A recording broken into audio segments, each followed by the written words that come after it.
آگ کھڑے ہو گئے، سرکار ابو بکر سرکار کے قریب پہنچے تو آقا نے ہاتھ میں ہاتھ لیا، مبارکباد پیش کی۔ فرماتے ہیں ابو بکر ابن قحافہ میں اللہ کا رسول ہوں۔ حضرت ابو بکر صدیق نے صرف اتنا عرض کیا تھا کہ جو نبی اور رسول ہوتا ہے وہ اپنے نبوت و رسالت کی کوئی نشانی پیش کرتا ہے، تب تک میرے آقا ارشاد فرماتے ہیں اے ابو بکر ابن قحافہ، کیا راہب نے جو گرجا گھر میں تمہیں میرے لیے بشارت دی ہو کافی نہیں ہے میرے رسالت سبحان اللہ تھا؟ میرے آقا سے حضرت ابو بکر نے عرض کیا ہے میرے آقا اب رہنے دیجئے، مجھے کلمہ پڑھائیے، اسلام میں داخل فرما لیجیے۔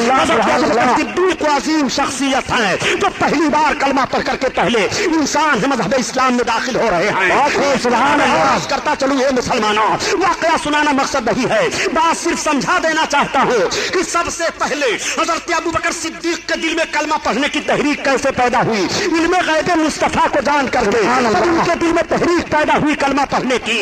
سب سے پہلا انسان جو نبی کے علم غیب کو تسلیم کر کے کلمہ پڑھ رہا ہے، آج کچھ ایسے لوگ ہو گئے ہیں جو خدا کی عطا سے بھی نبی کے علم غیب کا انکار کر رہے ہیں۔ میں عرض کرنا چاہتا ہوں اسلام میں تمہارا داخلہ کیسے رہے گا؟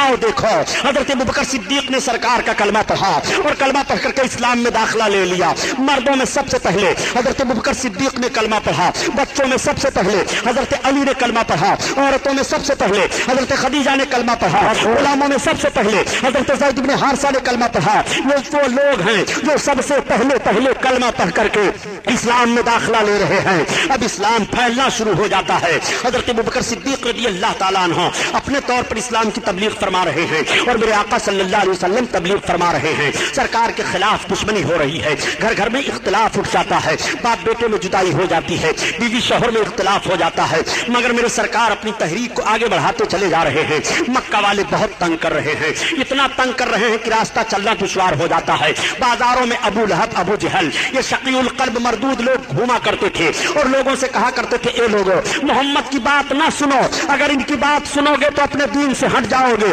یہ اعلان کیا کرتے تھے۔ مگر میرے سرکار بھی رسالت کا پیغام پہنچایا کرتے تھے۔ ایک روز میرے سرکار آبادی سے باہر تشریف لے گئے ہیں، آقائے کریم باہر تبلیغ فرما کر کے آ رہے ہیں، شام ہو رہی ہے کہ راستے میں ایک بوڑھی عورت آ رہی تھی، اس کا بوجھ باز وزنی تھا، وہ کبھی اپنے بوجھ کو لے کر کے چلتی کبھی رکھ دیتی، پھر کبھی لے کر کے چلتی کبھی رکھ دیتی۔ تب تک میرے سرکار قریب پہنچ گئے، آپ نے پوچھا بوڑھی خاتون کہاں جاؤ گے؟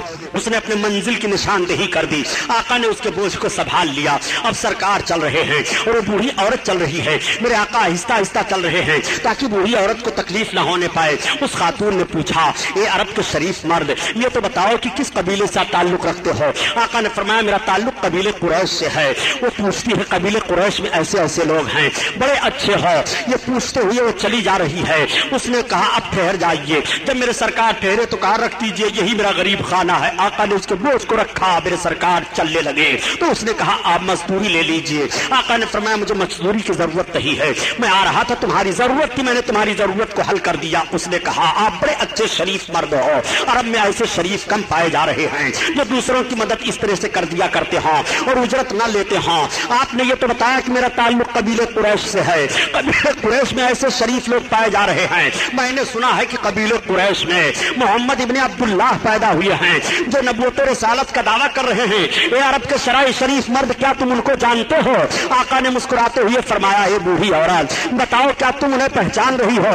اس عورت نے کہا میں ان کو پہچان کر کیا کروں گی، میں نے سنا ہے کہ ان کی بولی جو سن لیتا ہے وہ اپنا مذہب چھوڑ دیتا ہے، ان کا دین قبول کر لیا کرتا ہے۔ میں صرف اس لیے تم سے پوچھ رہی ہوں کہ تم بڑے شریف ہو اور نرم دل ہو، ان کے قریب نہ جانا، وہ بھی قبیلے قریش سے تعلق رکھتے ہیں۔ تب تک آقا نے ارشاد فرمایا اے خاتون جس مرد کے تعلق سے تم نے سنا ہے محمد ابن عبداللہ میں ہی ہوں، محمد ابن عبداللہ تم ہی ہو، تو سب سے پہلے مجھے کلمہ پڑھاؤ، اسلام میں داخل کرو۔ اللہ کے حبیب نے کلمہ پڑھایا اور اسلام میں داخل فرما لیا۔ میں عرض کرتا ہوں اے مسلمانوں، یورپ کے محققین نے جب مذہب اسلام کی تبلیغ کا یہ طریقہ دیکھا تو آج بھی کہنے پر مجبور ہیں کہ مذہب اسلام کو جس طرح سے پیغمبر اسلام نے پھیلایا ہے، اگر اخوت و محبت اور رحمدلی کا وہ پیغام پیش کر کے مذہب اسلام کی نشر و اشاعت کی جائے تو آج بھی دنیا کے گوشہ گوشہ میں صرف اور صرف مذہب اسلام ہوگا۔ یہ میرے سرکار اسلام کی تبلیغ فرما رہے ہیں، اسلام بڑھتا چلا جا رہا ہے، اسلام پھیلتا چلا جا رہا ہے،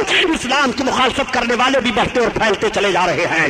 جب مخالفین حد سے زیادہ ہو گئے اور مار پیٹ دہاڑ شروع ہو گئی، حضرت بلال حبشی 8ویں نمبر پر ہیں جن کو بہت ستایا جا رہا ہے، خرید کر آزاد کیا گیا۔ حضرت امیر حمزہ اسی موقع پر اسلام لائے جب ابو جہل نے سرکار کو پتھر پھینک کر کے مار دیا تھا اور آقا کے سر اقدس میں پتھر مس ہو گیا تھا، خون نکلا تھا، حمزہ باہر گئے ہوئے تھے، آتے ہیں اور بیوی نے بتا دیا کہ قبیلے قریش کے نوجوانوں کو کیا ہو گیا ہے کہ محمد جیسے شریف اور امین و صادق کو ایسے لوگ پتھر پھینک دیں، ان کو ناموس کی کبھی خیال نہیں آ رہا ہے۔ اتنا سننا تھا کہ سرکار کے چچا حضرت حمزہ آگے بڑھے تھے، ابو جہل کو مارا اور اس کے سر کو پھوڑ دیا تھا، ہاتھ توڑ دیا تھا، بڑا ہنگامہ ہوا تھا۔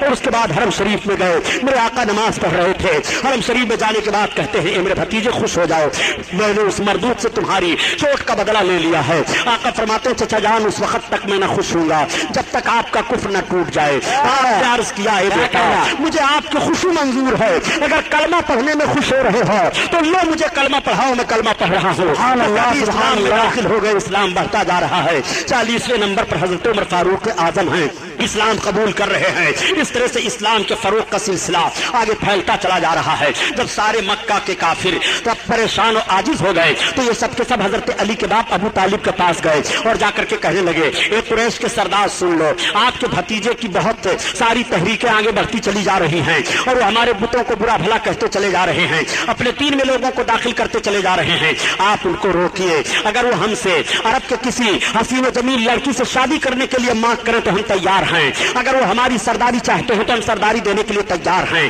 وہ ہمارے معبودوں کو برا بھلا نہ کہیں، ہمارے معبودوں کی برائی نہ کریں۔ حضرت علی کے باپ ابو طالب نے کہا بیٹا سن رہے ہو یہ لوگ کیا کہہ رہے ہیں؟ تو آقا ارشاد فرماتے ہوئے چچا جان اگر یہ لوگ میرے داہنے ہاتھ میں سورج لا کر رکھ دیں اور بائیں ہاتھ میں چاند لا کر کے رکھ دیں، جب بھی میں اپنی تحریک سے باز نہیں آؤں گا، یہ میں تحریک اپنی طرف سے نہیں چلا رہا ہوں، یہ رب کا حکم ہے جو میں تحریک چلا رہا ہوں اور میں اس سے باز نہیں آؤں گا۔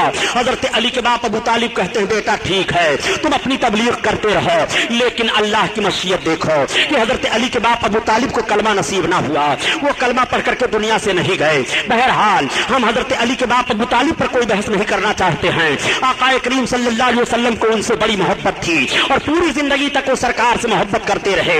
ایک موڑ ایسا بھی آیا تھا کہ شاب ابی طالب میں سب کے سب محصور ہو گئے تھے، یعنی عرب کے مکہ کے کفار نے کہا اے سردار قریش ابو طالب اگر بائیکاٹ آپ اپنے بھتیجے کا نہیں کر رہے ہیں تو ہم سب کے سب آپ کا بھی بائیکاٹ اور آپ کے سارے برادریوں اور سارے خاندان کا بائیکاٹ کر دیں گے، ہم لین دین نہیں رکھیں گے، تجارت نہیں رکھیں گے۔ چنانچہ شاب ابی طالب میں 3 سال تک محصور رہے اور 3 سال کے بعد پھر باہر آئے، اس میں حضرت علی کے باپ ابو طالب بھی ساتھوں ساتھ رہے۔ واقعہ سنانا مقصد نہیں ہے، سیرت النبی کا یہ گوشہ اس لیے پیش کرتا جا رہا ہوں کہ آقا صلی اللہ علیہ وسلم کو اسلام کی تبلیغ میں کتنی دشواریوں کا سامنا کرنا پڑا تھا اور کتنی پریشانیوں کا سامنا کرنا پڑا تھا۔ میرے آقا صلی اللہ تعالی علیہ وسلم اسلام کی تبلیغ فرماتے چلے جا رہے ہیں، اب صحابہ کی ایک عظیم الشان جماعت ہو گئی ہے اور دشمنی بھی حد سے زیادہ ہو گئی ہے۔ آقا کریم صلی اللہ علیہ وسلم نے اپنے صحابیوں کو حبشہ حکم دے دیا ہجرت کرنے کے لیے، حبشہ کچھ لوگ چلے گئے ہجرت کر کے، پھر دوبارہ کچھ لوگ ہجرت کر کے چلے گئے۔ سرکار صلی اللہ علیہ وسلم رب کے حکم کا انتظار کر رہے تھے کہ جب رب تعالیٰ مجھے حکم دے گا تب میں مکہ سے ہجرت کر کے جاؤں گا اور جس پر مجھے حکم دے گا ادھر ہجرت کر کے جاؤں گا۔ چنانچہ رب کا حکم آ گیا کہ محبوب اب تم مکہ چھوڑ دو، مدینہ کی طرف چلے جاؤ۔ میرے سرکار نے جب اعلان کیا تھا کہ میں بھی ہجرت کرنے والا ہوں تو حضرت ابوبکر صدیق سرکار کے مکان کے قریب رات میں آ جاتے اور رات بھر سرکار کے مکان کا پہرا دیتے رہتے۔ آقا نے پوچھا ابوبکر ایسا کیوں کر رہے ہو؟ تو عرض کرتے ہیں یا رسول اللہ میں اس لیے رات بھر جاگتا رہتا ہوں، پہرا دیتا رہتا ہوں کہ کب آپ کو حکم آ جائے ہجرت کا تو میں بھی آپ ہی کے ساتھ ہجرت کرنے کے لیے چلوں گا یا رسول اللہ، اس لیے ساتھ میں ہونے کے لیے یہ غلامانہ انداز میں آپ کے سامنے پیش کر رہا ہوں۔ آقا کریم صلی اللہ تعالی علیہ وسلم کی ہجرت کی تاریخ آ رہی ہے، میں عرض کرتا ہوں اے لوگوں میرے سرکار نے ہجرت فرمائی ہے، مکہ کو چھوڑا ہے، مگر جاتے جاتے مکہ میں بھی اور جب مدینہ طیبہ میں تشریف لے گئے تو مدینہ طیبہ میں بھی دستور حیات کو میرے آقا نے مرتب فرما دیا تھا۔ یہ مکہ کی سرزمین ہے، سرکار نے ملاحظہ فرمایا کہ لڑکیاں اب بھی ستائی جا رہی ہیں، عورتیں اب بھی ماری جا رہی ہیں، تو سرکار نے ارشاد فرمایا تھا خبردار کوئی اپنی بچی کو اب نہ مارے، جو بچی کو اس کی پرورش کرتا ہے وہ بچی اس کے لیے جہنم سے بچانے کے لیے آڑ بن جاتی ہے۔